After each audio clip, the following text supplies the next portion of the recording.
Yes, guys, I'm sorry. Welcome to Cardiff City World. Little video for you this morning, whatever. It depends when you watch it, I suppose.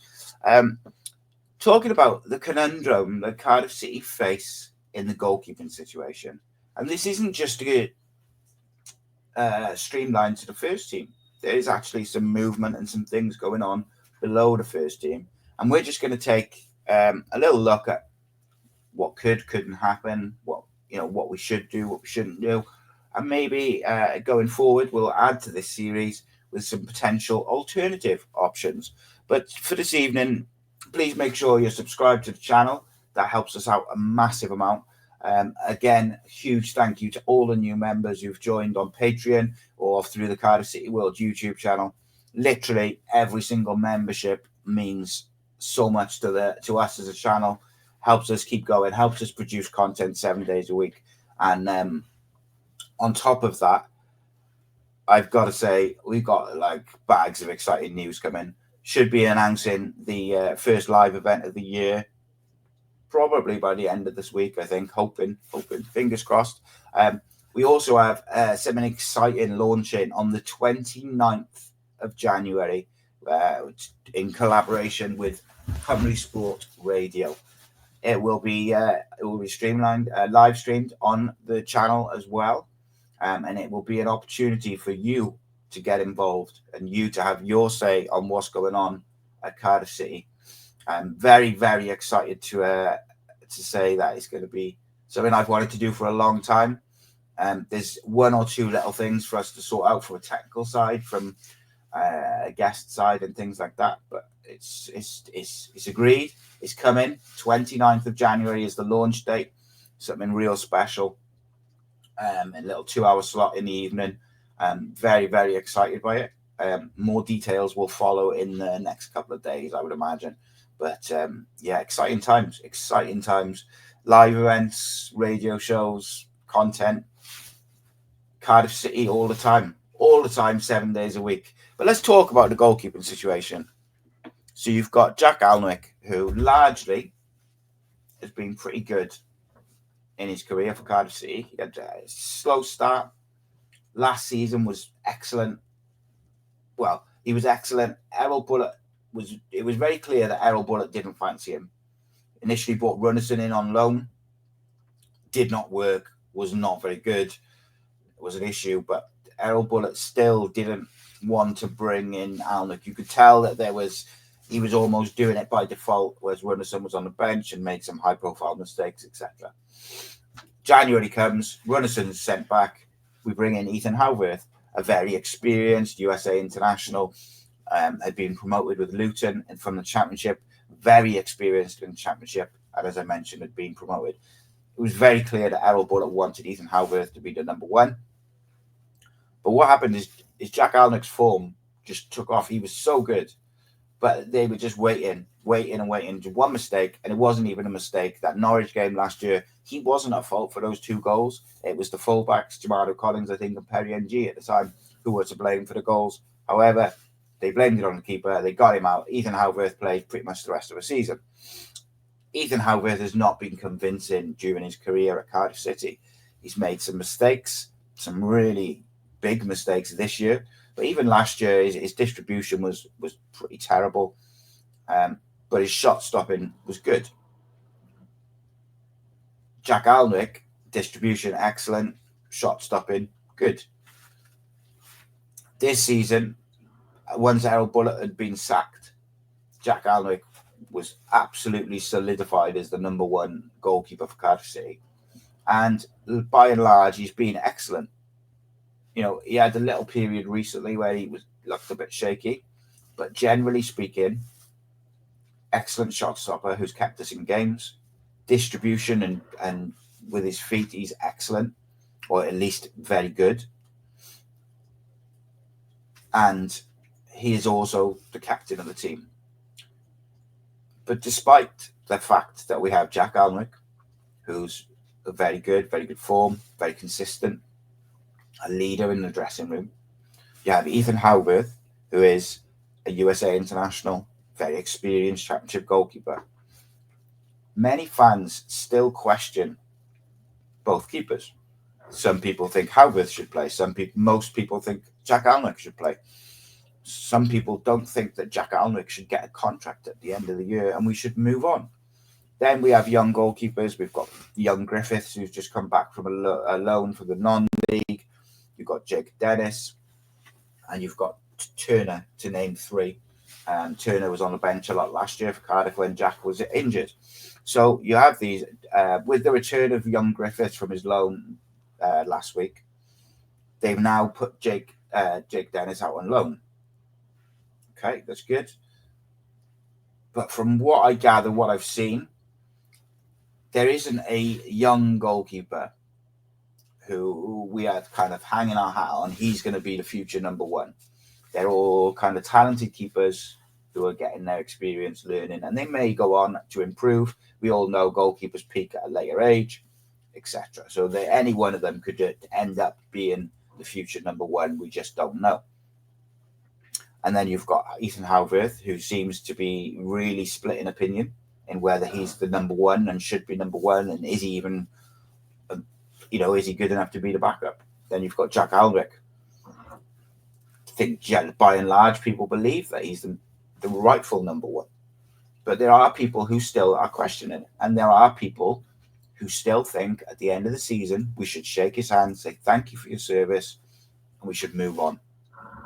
Now that is where it becomes interesting, because in my opinion, one of the things that Cardiff must address this summer, whether they get relegated or not, they must address their wage bill. They are the 5th highest in the championship in terms of how much wages are paid out, but we certainly aren't the 5th highest in terms of quality and return for those wages. And I'm not singling out any individuals. I'm just saying, as a football club, we must address that. We must bring the wages down. And with 13 players out of contract, there's no doubt that is an opportunity to bring down the wage budget. So what do you do?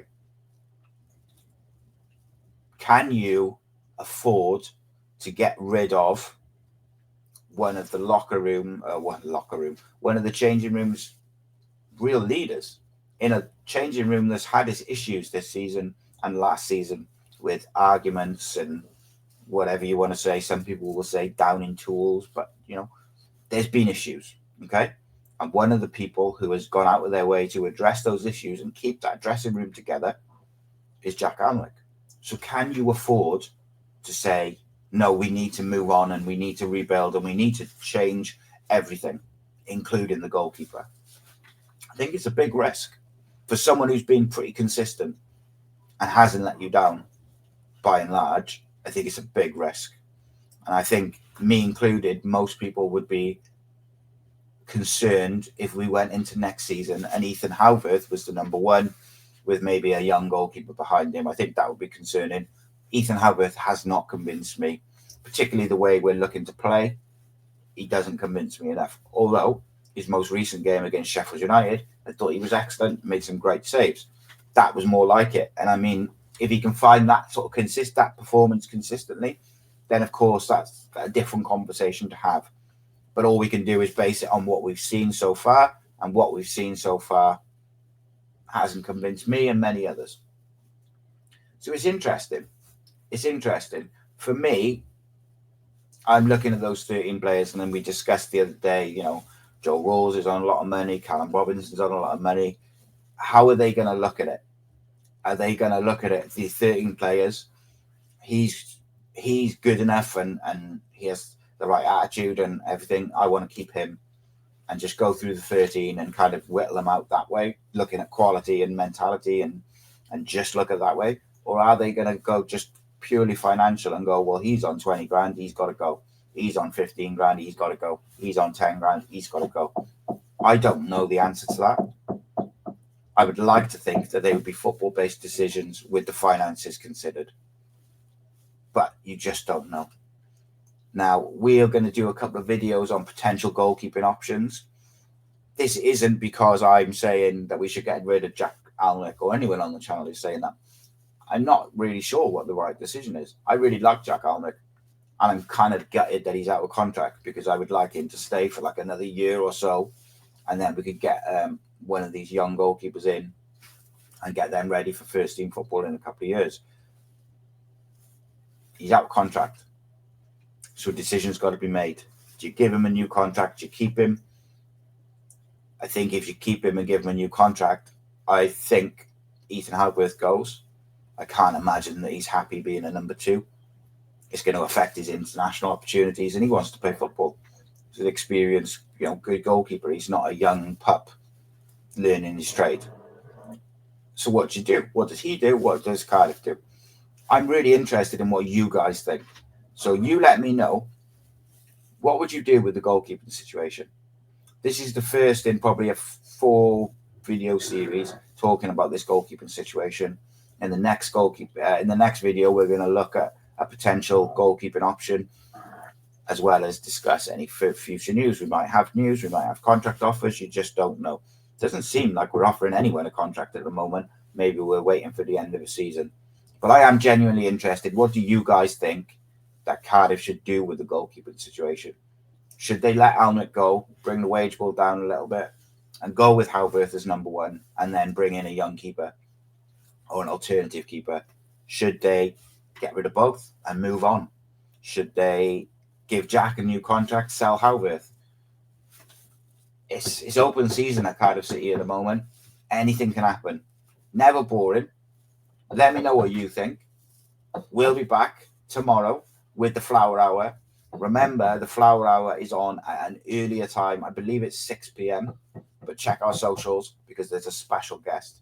Ex-Cardiff City and Wales international is joining Rob for a 1-to-1 interview live on the channel. So that'll be, I think it's 6 till 7 on the channel. So make sure you check that out.